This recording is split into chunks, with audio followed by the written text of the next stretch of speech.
అందరికీ నమస్కారాలు. ఎర్రగొండపాలెం నియోజకవర్గంలో ఉన్నటువంటి ప్రజలందరికీ, తెలుగుదేశం పార్టీ నాయకులకి, కార్యకర్తలకి, అభిమానులకి నూతన సంవత్సర శుభాకాంక్షలు తెలియజేస్తా ఉన్నాను.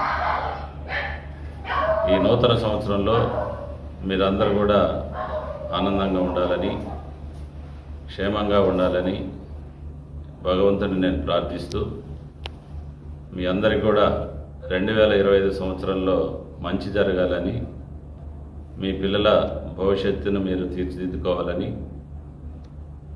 నారా చంద్రబాబు నాయుడు గారు ముఖ్యమంత్రి గారి ఆశీస్సులతోటి మీ కుటుంబాలకు కావాల్సినటువంటి అవసరాలన్నింటిని కూడా ఈ సంవత్సరంలో మనం అందరం కలిసికట్టుగా పనిచేసుకొని ముందుకెళ్ళాలని తెలియజేసుకుంటూ, మరొక మారు మీ అందరికీ నూతన సంవత్సర శుభాకాంక్షలు తెలియజేస్తూ ఉన్నాను. రేపు జరగబోయేటటువంటి నూతన సంవత్సర వేడుకల్లో